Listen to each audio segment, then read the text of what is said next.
পুরীতে থাকার শেষ দিন শ্রী শ্রী গৌরবিহার আশ্রম অর্থাৎ যা গুপ্ত বৃন্দাবন নামেও পরিচিত, এছাড়া শ্রী শ্রী ওঙ্কারেশ্বর মন্দির, বিপত্তরণী মন্দির ইত্যাদি অত্যন্ত গুরুত্বপূর্ণ আকর্ষণ, মানে দেখে নিতেই হবে। সকাল সকাল ব্রেকফাস্ট করে আমরা চলে যাব পুরীর কাছাকাছি যে সাইট সিইংগুলো আছে সেগুলো দেখে নিতে। টোটো ভাড়া অবশ্যই দেখে নিতে হবে, কারণ এরা অনেকে 500-600 অনেকেই বলতে পারে। আপনারা সেই দিকে কান না দিয়ে 300 থেকে 350-র মধ্যে বুকিং করাবেন, মোটামুটি 5 থেকে 6 দিন যাওয়া যাবে। বাইরেটা বেশ নয়েজি, ক্ষমা করবেন। বেরিয়ে পড়লাম 3টে স্পট দেখে নিতে। নমস্কার বন্ধুরা, আমি মনীষা, টিউব ট্রাভেল চ্যানেলে আপনাদের স্বাগত। এছাড়া আরও স্পট আছে, কিন্তু বৃষ্টির জন্য দেখা সম্ভব হচ্ছে না। ফেরার ট্রেন আজ রাতেই। পৌঁছে গেলাম শ্রী গৌরবিহার আশ্রম বা গুপ্ত বৃন্দাবন। চলুন ভেতরে প্রবেশ করি। শুরুতেই গণেশ ভগবানের দর্শন। বাহ, কি সুন্দর শ্রী জগন্নাথ দেবের মূর্তি দেখুন। স্নানযাত্রার দরুন পুরীর মন্দিরে ভগবানের দর্শন পাইনি, এখানেই হয়ে গেল। কিছুটা হলেও আনন্দিত হলাম। এখানে ভগবান রাধাকৃষ্ণের বিগ্রহ রয়েছে। বিগ্রহ সহ মন্দিরটি সুসজ্জিত। ফাঁকা অংশে বহু মানুষ আরতির সময় স্থান গ্রহণ করে থাকেন। বিগ্রহটি সুরক্ষিত রাখার জন্য লক করে রাখা আছে। পাশে দান বাক্সে আপনারা কিছু দানও করতে পারেন।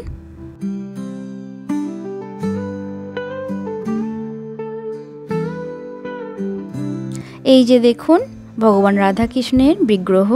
গোটা আশ্রম জুড়ে বহু দেবতাদের ক্রিয়াকলাপ দর্শানো হয়েছে। শুধুমাত্র রাধাকৃষ্ণের লীলা বর্তমান তাই নয়, অন্যান্য দেবতাগণও বিরাজমান। ছোটবেলায় আমরা ঝুলন যাত্রা উৎসব পালন করতাম, ঠিক যেন মনে হচ্ছে সেই রকমই। পুরীর সাইট সিইংয়ের মধ্যে সবচেয়ে সুন্দর জায়গা হচ্ছে গুপ্ত বৃন্দাবন। এখানে দেবতাদের স্ট্যাচু রয়েছে, যেগুলো দেখতে ভীষণই সুন্দর। গোটা আশ্রমটা ঘুরিয়ে দেখাচ্ছি, মন দিয়ে দেখতে থাকুন।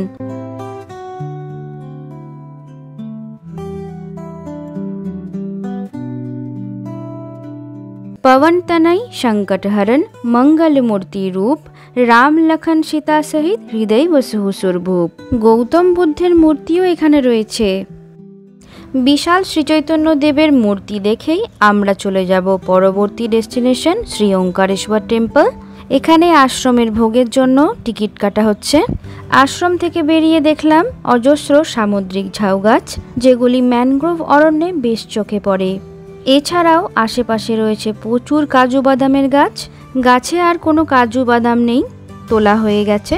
টোটো ছেড়ে দিয়েছে। এবার আমরা যাচ্ছি শ্রী শ্রী ওঙ্কারেশ্বর টেম্পলে, যেখানে 108 ধরনের শিবলিঙ্গ প্রতিস্থাপিত।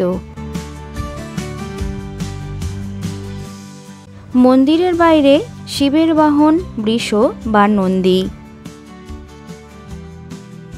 মন্দিরের বাইরে রয়েছে বাবা মহাদেবের সুবিশাল মূর্তি, এখানে আপনারা ছবিও তুলতে পারেন। এখন রয়েছি শ্রী শ্রী ওঙ্কারেশ্বর টেম্পলে। ভীষণই সুন্দর মহাদেবের মূর্তি। মন্দিরের বাইরে বহু মানুষ গরুকে খাবার খাওয়ায়। গরুকে খাবার খাওয়ানো ভীষণই পুণ্যের কাজ। চলুন ভেতরে প্রবেশ করি। এই মন্দিরে বিগ্রহগুলি দ্রাবিড়ীয় আদলে তৈরি। এছাড়া মন্দিরের গায়ে বহু পৌরাণিক চিত্র চিত্রিত। এগুলির তাৎপর্য বুঝতে হলে বা মন দিয়ে দেখতে গেলে বেশ অনেকক্ষণই সময় লাগবে, কিন্তু টোটোওয়ালা যা তাড়া দেয়। এখানে কিছু রামায়ণের চিত্র ঘটনার আকারে দেওয়া আছে।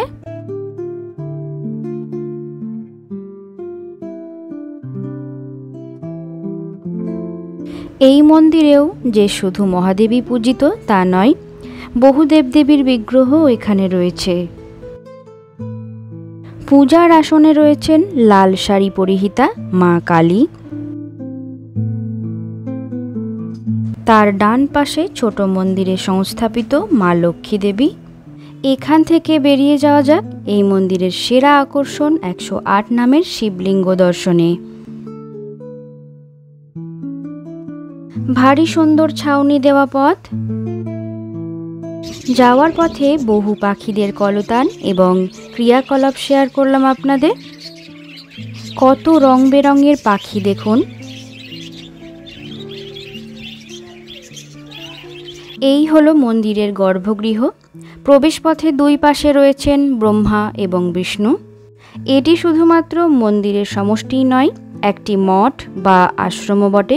এখানে বহু সাধক এবং পুরোহিত সম্প্রদায়ও থাকেন মন্দিরকে পরিচালনা করার জন্য। পূজা অর্চনার পাশাপাশি এখানে ঠাকুরের ভোগ রান্না হয়। দূর দূরান্ত থেকে এসে বহু মানুষ প্রসাদ গ্রহণ করে থাকেন। রান্নার প্রস্তুতি চলছে, আর দূরে দেখুন রান্নাঘরে কাঠের আগুনে রান্না হচ্ছে। খিচুড়ি, অন্নভোগ সব কিছুই ঠাকুরকে নিবেদন করা হয়। এই যে এনারাই মন্দিরকে সুন্দরভাবে আগলে রেখেছেন। পাশে যজ্ঞকুণ্ড রয়েছে। পূর্ণতিথিতে হবন বা যজ্ঞ করা হয়। যজ্ঞকুণ্ডটি তালাবন্ধ অবস্থায় আছে, বাইরে থেকে ভেতরের জিনিস বেশ অস্পষ্ট।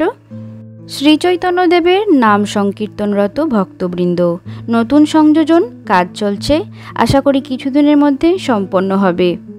ছাদটা রং বেরঙে অঙ্কিত, মূর্তিগুলো এখনও অসম্পন্ন রয়েছে।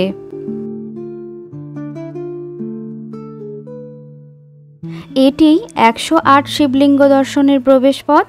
সত্যি কথা বলতে দেখে মন ভরে যাবে আপনাদের। বাড়িতে হয়তো কখনো হবে না, তবে টোটোওয়ালাকে একটু অপেক্ষা করতে বলে 108 বার মহাদেবের নাম উচ্চারণ করতে ভুলবেন না যেন।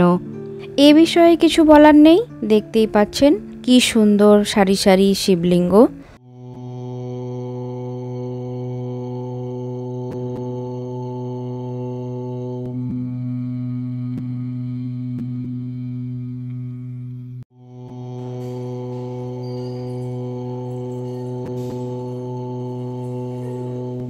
সবকটি নাম পড়ে শোনানোর মতো সময় ছিল না, তবে দু একটি একটু অন্য ধরনের নাম আপনাদের শেয়ার করছি। প্রতিটা শিব মন্দির নন্দী বা বৃষ ছাড়া অসম্পূর্ণ।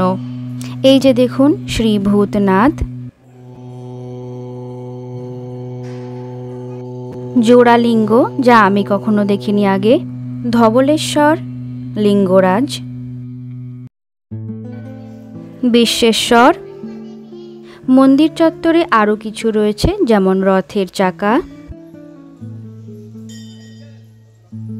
এখানে পূজারীজি কিছু ভোগ নিবেদন করে ভগবান রাধাকৃষ্ণকে ভক্তি গীত গেয়ে দোলনায় দোল দিচ্ছেন। ওদিকে আমার ভ্রমণ সঙ্গীরা আমাকে খুঁজছে, আর টোটোওয়ালা অপেক্ষা করতে করতে অস্থির হয়ে পড়েছে। আর থাকতে পারলাম না মন্দিরে। এখান থেকে বেরিয়ে শেষ দর্শনীয় স্থানে পৌঁছতে হবে বিপত্তারিণী মাতার মন্দিরে। বাইরে অত্যন্ত গরম, টোটোতে বসে সমুদ্রের হাওয়া বেশ লাগছিল। মেরিন ড্রাইভ সড়ক ধরে চলতে শুরু করলাম। পৌঁছে গেলাম বিপত্তারিণী মাতার মন্দির। সকাল 11টা পর্যন্ত মন্দির খোলা থাকে। এখন ঘড়িতে বাজে দুপুর 1:15। মন্দির তো বন্ধ, দর্শন পেলাম না। জানা থাকলো পরের বার অবশ্যই দেখব, ডিউ রইল। মন্দিরের বাইরেটা দেখুন, বেশ সুন্দর। মন্দিরের ভেতর থেকে সমুদ্রটাকে দারুণ লাগছে দেখতে। পুরীতে তৃতীয় দিনের ঘোরা আমাদের শেষ। ভিডিওটি ভালো লাগলে লাইক, শেয়ার এবং সাবস্ক্রাইব করার অনুরোধ রইল। পুরীর সাইট সিইং এবং বাঙালি বাজারের ভিডিও ডেসক্রিপশন বক্সে লিংক দিয়ে দেব, চেক করে নেবেন।